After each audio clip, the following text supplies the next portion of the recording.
Is there any strategy behind when you decide to post on Instagram? Or are you just posting whenever you feel like it? Because that doesn't make sense. And it's not going to get you where you want to go. Stay tuned because we will let you know what will.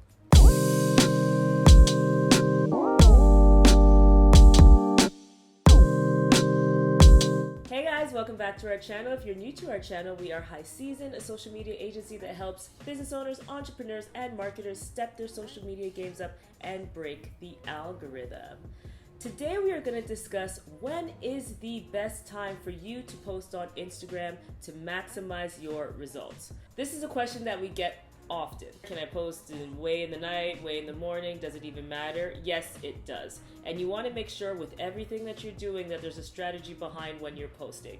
So to answer this most asked question of when is the best time to post on Instagram, we are coming in with this pretty short video, shouldn't be too long. No.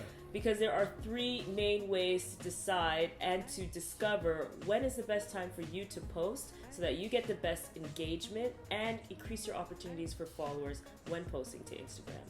All right, the first way to know when to post, and this one is going to be aimed more at people who have just started their account, who actually have no data from their followers yet. So if you're just starting out, how are you supposed to know when is the best time to reach your prospective audience? So there isn't any factual way to do it, but the best educated guess is to post in typical times when people are in transitions in their daily life. So depending on what your prospective follower or customer base do in their life, and generally you would have an idea. You should, absolutely. Yeah. Not even generally. Yeah, not generally. You should. If it's your customer, you should know what they're doing. That's part of the brand persona that you've already established. Absolutely. So say, for example, your customer base or potential customers are 9 to 5 workers. So the best, probably 4 or 5 times to post throughout the day while they're commuting to work. So, somewhere between 7 and 9 a.m. The lunch rush, which is probably between noon and 1, maybe 2 if you want to stretch it. Mm-hmm. The after work commute, so anywhere between 5 and 7, maybe even later if your customer base is in a larger city, like somewhere like Toronto, where people work ridiculous hours.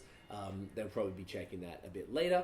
And then a bit more in the evening around the 9-10 mark where people had dinner, they put the kids to bed if that's who they are, and they have some time to wind down and check out social. So it is less scientific, it's the least scientific way, but you've got to start somewhere and that'll get you going, and as you begin to post you'll start to get some actual data, which will lead us into the second way.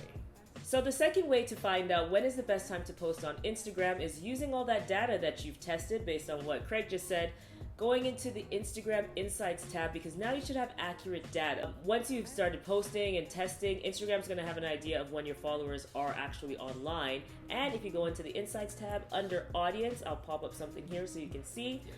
You'll note at the bottom that they are actually tracking when your followers are most active. They track them by day and they actually track them by time. So this is a good way to decide, okay, I'm going to post obviously when my followers are most online. There is something to be aware of though. That is only tracking when your followers are online. So that's not going to help you get new followers. You have to optimize your posts in order to do that. Yes. And how do we optimize posts? Our 3-tag approach. Yes. We've talked about it in a few videos, but our 3-tag approach is always making sure that you optimize your posts with hashtags, location tags, and product or brand tags.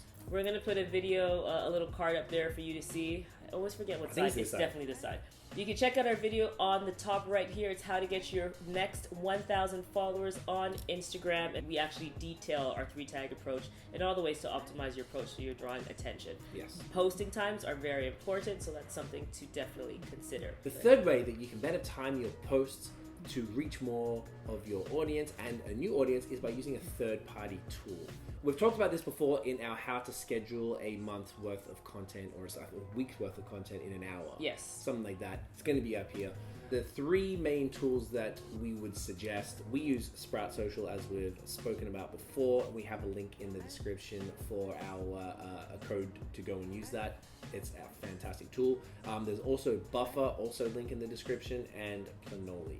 Now, these 3 tools have a fantastic feature That, do you know the name of the feature? So in Sprout, which is what we use, it's a professional suite in Sprout. It's optimal send times. Optimal send times. Yes, and why that's so much cooler, and this is why we call it the third tier when you're really looking to go, is because they're analyzing actually your posts.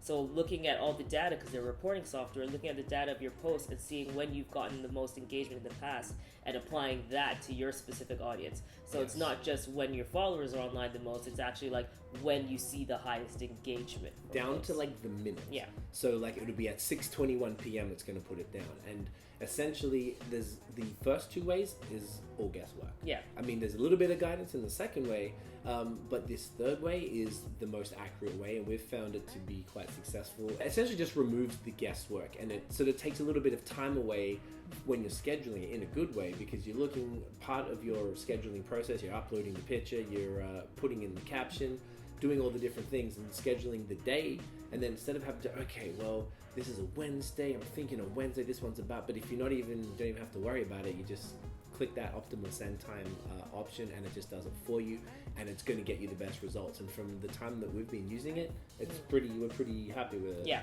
definitely.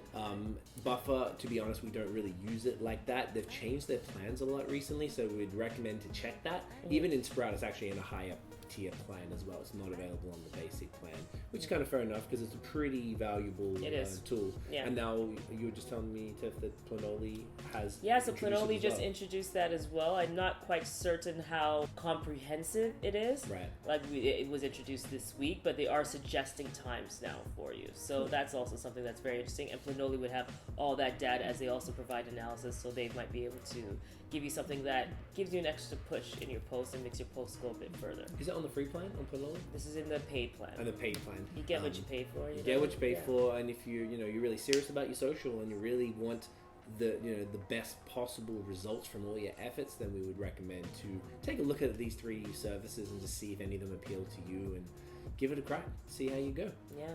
All right, guys, so to recap, if you do not have any data yet and you're just starting an Instagram account, what you're going to want to do is use the lifestyle as your data, basically. So you're going to use your brand persona, the customer information that you have, and plan posts when they're most likely to be online and scrolling through the gram. Second, you're going to be using Instagram Insights. They've already built in that tool for you so you can see when your followers are most online. And the third is what we do, which is we use third-party tools. We're putting the links to the tools in the description below, and those will help you get in a little bit more granular so you can really ensure that you're posting when you're going to have the most opportunity to reach your customers. Yes, indeed. All right, guys, so that's it. Thanks for coming back and watching another video. If you have any questions you want us to ask, we are always here, so ask away. Leave them in the comments below. And there's a link to the contact form as well in the description, as always. Yes, right? Yeah, we added a contact form so people can just go in there and actually just ask us questions straight up. If for some reason you don't want to just put it in the comments, feel free to do that. So if you enjoyed this video, give us a thumbs up, hit subscribe below, hit the notification bell so you don't miss any other videos from us. Follow us on social media everywhere at High Season Co. And until next time.